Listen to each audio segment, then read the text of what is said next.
Hi dear students, we are discussing the chapter crop production and management. In this chapter, in the previous class we discussed about the introduction about this lesson and agricultural practices, and also we discussed about the two types of crops on the basis of the season when they grow. Those are kharif crops and rabi crops, and also we discussed about some examples of kharif and rabi crops. In this class we will discuss about the basic practices of crop production. Okay, crop production ಮಾಡಬೇಕು ಅಂದರೆ ನಾವು ಯಾವ್ಯಾವ ರೀತಿ basic ಪ್ರಾಕ್ಟೀಸಸ್ನ ಮಾಡಬೇಕು ಅಂತೇಳಿ ನೋಡೋಣ.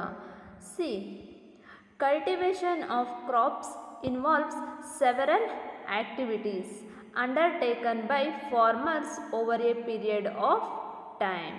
Okay, cultivation of crop involves several activities. ನಾವು ಕ್ರಾಪ್ನ ಏನು ಕಲ್ಟಿವೇಟ್ ಮಾಡ್ತೀವಿ, it involves several activities, several steps which are done by the farmers. ಇವನ್ನೆಲ್ಲ ಮಾಡೋದು ಯಾರು?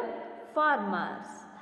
You may find that these activities are similar to those carried out by a gardener or even by you when you grow ornamental plants in your house. Okay, farmers ಯಾವ್ಯಾವ ಸ್ಟೆಪ್ಸ್ನ follow ಮಾಡ್ತಾರೆ ಅಂದರೆ, for example gardener ಯಾವ್ಯಾವ ರೀತಿ ಸ್ಟೆಪ್ಸ್ನ follow ಮಾಡ್ತಾರೆ, and also ನಾವು ornamental ಅಂದರೆ show ಪ್ಲ್ಯಾಂಟ್ಸ್ನ ನಮ್ಮ ಮನೆ ಮುಂದೆ ಬೆಳೆಸಬೇಕಾದ್ರೆ ನಾವು ಯಾವ್ಯಾವ ಸ್ಟೆಪ್ಸ್ನ ಫಾಲೋ ಮಾಡ್ತೀವೋ ಅದೇ ರೀತಿ farmers also carried out all the steps of the crop production. Now we will see some practices. Okay, these activities or tasks are referred to as agricultural practices which are listed below. Okay, ಇಲ್ಲಿ ಕೆಲವೊಂದು agricultural practices ಕೊಟ್ಟಿದ್ದಾರೆ R steps ಕೊಟ್ಟಿದ್ದಾರೆ.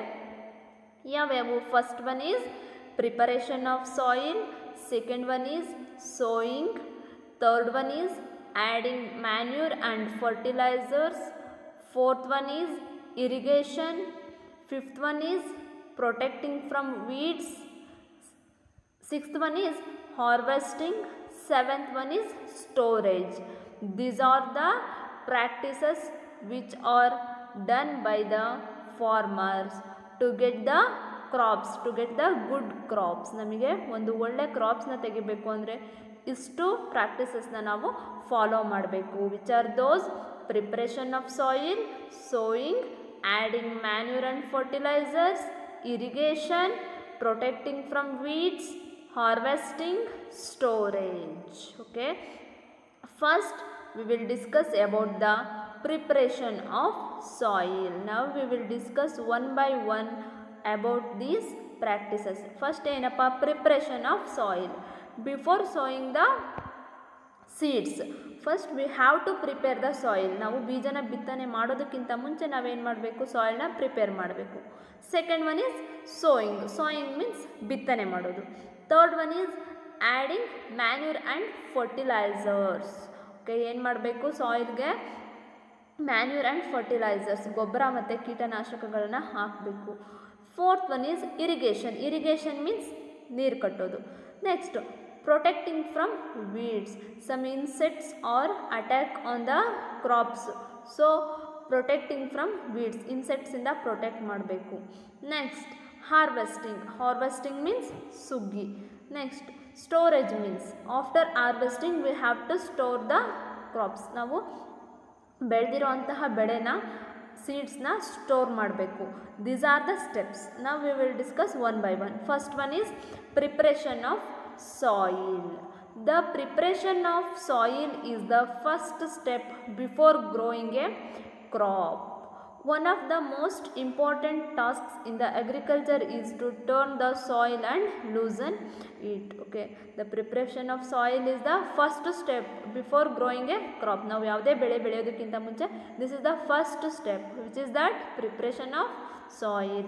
One of the most important tasks in agriculture is to turn the soil and loosen it. ಇವಾಗ ವ್ಯವಸಾಯ ಮಾಡಿದಾಗ ಏನಾಗುತ್ತೆ? Soil turn ಆಗುತ್ತೆ, ಅಂದರೆ ಲೋಯರ್ ಮೋಸ್ಟ್ ಲೇಯರಲ್ಲಿರುವಂಥ ಸಾಯಿಲ್ ಏನಾಗುತ್ತೆ ಅಪ್ಪರ್ ಮೋಸ್ಟ್ ಲೇಯರ್ಗೆ ಬರುತ್ತೆ, ಅಪ್ಪರ್ ಮೋಸ್ಟ್ ಲೇಯರಲ್ಲಿರುವಂಥ ಸಾಯಿಲ್ ಲೋಯರ್ ಮೋಸ್ಟ್ಗೆ ಹೋಗುತ್ತೆ. Okay, and loosen it and also soil is loosen when we plough the land. Okay, next this allows the roots to penetrate deep into the soil. ನಾವು ಸಾಯಿಲ್ನ ಏನು ಮಾಡೋದು, turn ಮಾಡೋದು ಮತ್ತು loose ಮಾಡೋದ್ರಿಂದ ರೂಟ್ ಆಳಕ್ಕೆ ಹೋಗೋದಕ್ಕೆ ಹೆಲ್ಪ್ ಮಾಡುತ್ತೆ. The roots to penetrate deep into the soil. The loose soil allows the roots to breathe easily even when they go deep into the soil. Okay, ಈ ಸಾಯಿಲ್ ಲೂಸ್ ಮಾಡೋದ್ರಿಂದ ಏನಪ್ಪ use ಆಗುತ್ತೆ ಅಂದರೆ roots can easily breathe inside the soil. Okay, why does the loosening of soil allow the roots to breathe easily? ಏನಕ್ಕೆ ಅದು ಚೆನ್ನಾಗೇ breathe ಮಾಡೋದಕ್ಕೆ ಸಾಧ್ಯ? ನಾವು ಲೂಸ್ ಮಾಡಿದಾಗ ಏನಾಗುತ್ತೆ, ಅಲ್ಲಿ ಏರ್ ಫಿಲಪ್ ಆಗುತ್ತೆ. So roots can easily breathe deep inside the soil. The loosened soil helps in the growth of earthworms and microbes present in the soil. Okay, ನಾವೇನು ಲೂಸ್ ಮಾಡ್ತೀವಿ ಸಾಯಿಲ್ನ, that loosened soil helps in the growth of earthworms and microbes present in the soil. ಸಾಯಿಲಲ್ಲಿ ಏನಿರುತ್ತೆ, there are some earthworms, microbes, so ಅಲ್ಲಿ ಎರೆಹುಳು ಆಗಿರ್ಬೋದು ಅಥವಾ ಇನ್ನೂ ಮೈಕ್ರೋಬ್ಸ್ ಚಿಕ್ಕ ಚಿಕ್ಕ ಕ್ರಿಮಿಕೀಟಗಳಾಗಿರ್ಬೋದು ಇರುತ್ತೆ. ಸೊ ನಾವು ಲೂಸ್ ಮಾಡಿದಾಗ ಈಸಿಯಾಗಿ ಅವು ಗ್ರೋ ಆಗುತ್ತೆ. These organisms are friends of farmer since they further turn and loosen the soil and add humus to it. ಏನು ಮಾಡುತ್ತೆ, ಏನು ಯೂಸ್ ಇದೆ ಈ ಅರ್ಥವಾಮ್ ಮತ್ತು ಮೈಕ್ರೋಬ್ಸ್ ಇಂದ ಏನು ಮಾಡುತ್ತೆ ಅಂದರೆ they are also loosen the soil and give humus to the soil. Humus means ಗೊಬ್ಬರ. But why the soil needs to be turned and loosened? ಯಾಕೆ ನಾವು ಸಾಯಿಲ್ನ ಲೂಸ್ ಮತ್ತು ಟರ್ನ್ ಮಾಡಬೇಕಾಗುತ್ತೆ? ನೋಡಿ, you have learned in the previous classes that soil contains minerals, water, air and some living organisms. In addition, dead plants and animals get decomposed by soil organisms. Okay, now ನಿಮಗೆ previous ಕ್ಲಾಸಸಲ್ಲಿ already ಗೊತ್ತಿದೆ, soil contains some things. Those are ಯಾವ್ಯಾವು ಅವೆಲ್ಲ? Minerals, water, air and some living organisms. In addition, dead plants and animals get decomposed by soil organisms. ಇವೆಲ್ಲ soil ಒಳಗಡೆ ಇರುತ್ತೆ.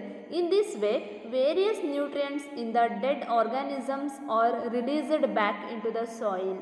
These nutrients are again absorbed by plants. ಏನು ಸಾಯಿಲಲ್ಲಿರುವಂತಹ dead organisms ಏನು ಮಾಡುತ್ತೆ? In this way, various nutrients in the dead organisms are released. ಆ dead ಆರ್ಗ್ಯಾನಿಸಮ್ಸಿಂದ ಒಂದು ಒಳ್ಳೆ ಏನು ನ್ಯೂಟ್ರಿಯೆಂಟು ರಿಲೀಸ್ ಆಗುತ್ತೆ. ಯಾವುದಕ್ಕೆ? ಸಾಯಿಲ್ಗೆ.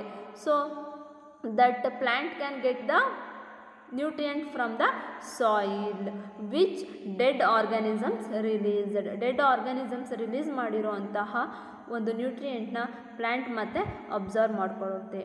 Since only a few centimeters of the top layer of soil support plant growth, turning and loosening of soil brings the nutrient rich soil to the top so that plants can use these nutrients. Okay, ನಿಮಗೆ ಗೊತ್ತಿದೆ, just ಒಂದು few ಸೆಂಟಿಮೀಟರ್ಸಲ್ಲಿ ಮಾತ್ರ plant grow ಆಗಿರುತ್ತೆ.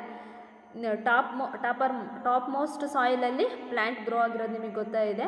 Loosen ಮತ್ತು turn ಮಾಡೋದ್ರಿಂದ ಪ್ಲ್ಯಾಂಟ್ಸಿಗೆ ಬೇಕಾಗಿರುವಂತಹ nutrient ಸಿಗುತ್ತೆ. Okay, thus turning and loosening of soil is very important for cultivation of crops. Okay, ನಾವು ಕ್ರಾಪ್ನ ಕಲ್ಟಿವೇಟ್ ಮಾಡಬೇಕು ಅಂದರೆ first step is turning and loosening of the soil. It helps in the giving nutrients to the plants. The process of loosening and turning of the soil is called tilling or plowing. Okay, the process of loosening and turning of the soil is called tilling or plowing. ನಾವು ಏನು ಇಷ್ಟೊತ್ತು ಹೇಳಿದೆ ಸಾಯಿಲ್ನ loose ಮತ್ತು turn ಮಾಡಬೇಕು ಅಂತ, that process is named as tilling or ploughing. This is done by using a plough. Plows are made up of wood and iron. Okay, ಈ turning and loosening ಮಾಡುವಂತಹ ಒಂದು ಥಿಂಗ್ ಯಾವುದು? ಫ್ಲೋ. ನೀವೆಲ್ಲ ನೋಡಿರ್ತೀರಾ, that is ನೇಗಿಲು ಅಂತೇಳಿ ಕರಿತೀವಿ. Ploughs are made up of wood or iron. ಇದನ್ನು ವುಡ್ ಅಥವಾ ಐರನ್ನಿಂದ ಮಾಡಿರ್ತಾರೆ. If the soil is very dry it may need watering before ploughing. If the soil is very soil ಏನಾಗಿರುತ್ತೆ, ತುಂಬ ಡ್ರೈ ಆಗಿರುತ್ತೆ ಅಂದರೆ ಏನು ಮಾಡಬೇಕು? ಫಸ್ಟ್ ನಾವು ವಾಟ್ರಿಂಗ್, ನೀರು ಹಾಕ್ಬಿಟ್ಟು ಆಮೇಲೆ ಫ್ಲೋನ ಮಾಡಬೇಕಾಗುತ್ತೆ. Okay. The ploughed field may have big clumps of soil called crumbs. Okay, ಏನು ಫ್ಲೋ ಮಾಡಿರುವಂತಹ ಒಂದು ಫೀಲ್ಡಲ್ಲಿ ಏನಿರುತ್ತೆ? ಕ್ರಮ್ಸ್ ಅಂತೇಳಿ ಕರಿತೀವಿ. ಅಂದರೆ ಒಂದು ಸ್ವಲ್ಪ ಸಾಯಿಲ್ ಏನಾಗಿರುತ್ತೆ? ದಿಬ್ಬ ರೀತಿಯಲ್ಲಿ ಇರುತ್ತೆ. ಅದನ್ನು ಏನು ಮಾಡಬೇಕು? Next it is necessary to break these crumbs. ಏನು ಒಂದು ಮಣ್ಣಿನ ರಾಶಿಗಳ ಥರ ಕಾಣಿಸ್ತಾ ಇರುತ್ತೆ, ಅದನ್ನು ಏನು ಮಾಡಬೇಕು? ಬ್ರೇಕ್ ಮಾಡಬೇಕು, ಒಡೆದಾಕಬೇಕು. Okay. Levelling the field is beneficial for sowing as well as for irrigation. ನಾವು ಫ್ಲೋ ಮಾಡಿರುವಂತಹ ಫೀಲ್ಡ್ನ ಲೆವೆಲ್ ಮಾಡಬೇಕು. ಲೆವೆಲ್ ಮಾಡಿದಾಗ ಮಾತ್ರ ನಾವು ಸೋಯಿಂಗ್ ಅಂದರೆ ಬಿತ್ತನೆ ಮಾಡ್ಬೋದು. And also it is well as for irrigation, ನೀರನ್ನು ಕಟ್ಟೋದಕ್ಕೂ ಕೂಡ ಈಸಿ ಆಗುತ್ತೆ. Levelling of soil is done with the help of a leveller. Okay, ಲೆವೆಲ್ನ ಯಾವುದರಿಂದ ಮಾಡ್ತಾರೆ? It is done by the leveller. First plough ಮಾಡ್ತಾರೆ, after that they use the leveler to level the soil. Sometimes manure is added to the soil before tilling. This helps in proper mixing of manure with soil. The soil is moistened before sowing. First flow ಮಾಡೋದಕ್ಕಿಂತ ಮುಂಚೆ ಏನು ಮಾಡಬೇಕು? ಒಂದು ಸ್ವಲ್ಪ manure ಅಂದರೆ ಗೊಬ್ಬರನ add ಮಾಡಿದರೆ ಆಮೇಲೆ ಫ್ಲೋ ಮಾಡಿದರೂ ಕೂಡ ಈಸಿಯಾಗಿ ಚೆನ್ನಾಗಿ ಮಿಕ್ಸ್ ಆಗುತ್ತೆ ಯಾವುದ್ರ ಜೊತೆ? Soil. This is about the preparation of soil. Now I will give some questions about this topic. In the next class we will discuss about the agricultural implements. ಇವಾಗ ನಾನು ಹೇಳುವಂತಹ ಕ್ವಶನ್ಸ್ನ ನೀವು ನೋಟ್ ಮಾಡ್ಕೋಬೇಕು. Write down the question. The first question is list some agricultural practices. I told about some 7 agricultural practices. You should write that 7 stages or 7 practices. Next, second question is which organisms are called the farmer's friend. Farmer's friend ಅಂತ ಯಾವ ಆರ್ಗಾನಿಸಮ್ಸ್ನ ಕರೀತಾರೆ ಅಂತೇಳಿ ಬರೀಬೇಕು. Next, third question is what is tilling. That is the third question. You should write the definition of the tilling. ಇವು ಮೂರಕ್ಕೂ answer ಬರೆದ್ಬಿಟ್ಟು ನೀವು ವಾಟ್ಸಪ್ಪಲ್ಲಿ send ಮಾಡಬೇಕು. ನಾವು I will show some tilling process or flowing ಪ್ರೊಸೆಸ್ನ ನಾನು ನಿಮಗೆ ಒಂದೆರಡು ಪಿಕ್ಚರ್ನ ತೋರಿಸ್ತೀನಿ, ನೀವು ಅಬ್ಸರ್ವ್ ಮಾಡಿ. See, these are the processes which showing the tilling or flowing. ಯಾವ ರೀತಿ ಫ್ಲೋ ಮಾಡ್ತಾ ಇದ್ದಾರೆ. ಕ್ರಮ್ಸ್ ಅಂತ ನಾನು ನಿಮಗೆ ಏನು ಹೇಳಿದೆ? ಒಂದು ದಿಬ್ಬದ ರೀತಿಯಲ್ಲಿ ಮಣ್ಣು ಫಾರ್ಮ್ ಆಗುತ್ತೆ, ಸಾಯಿಲ್ ಫಾರ್ಮ್ ಆಗುತ್ತೆ ಅಂತ ಹೇಳಿದೆ. These are the crumbs. ಇವಕ್ಕೆ ಕ್ರಮ್ಸ್ ಅಂತೇಳಿ ಕರಿತೀರಿ. ಈ ಕ್ರಮ್ಸ್ನ ಏನು ಮಾಡಬೇಕು? We have to level by using the ಲೆವೆಲರ್ನ ಯೂಸ್ ಮಾಡಿಬಿಟ್ಟು ಏನು ಮಾಡಬೇಕು? ಲೆವೆಲ್ ಮಾಡಬೇಕು. ಸಿ ನೋಡಿ, these are the process which showing the preparation of ಸಾಯಿಲ್ನ ಫಸ್ಟು ಪ್ರಿಪೇರ್ ಮಾಡ್ತಾ ಇರೋದು. ಅಬ್ಸರ್ವ್ ಮಾಡಿ ನೀಟಾಗಿ. ನೀವು ಆಲ್ರೆಡಿ ನೋಡಿರ್ತೀರಾ ಅಂತೇಳಿ ಅಂದ್ಕೊಳ್ತೀನಿ. This is the process ploughing or preparation of soil. Okay, ನೀವು ನಾನು ಕೊಟ್ಟಿರೋ ಅಂತಹ ಕ್ವಶನ್ಸ್ಗೆ ಆನ್ಸರ್ನ ಬರೆದುಬಿಟ್ಟು ಫೋಟೋ ತೆಗೆದು ವಾಟ್ಸಪ್ ಮಾಡಿ.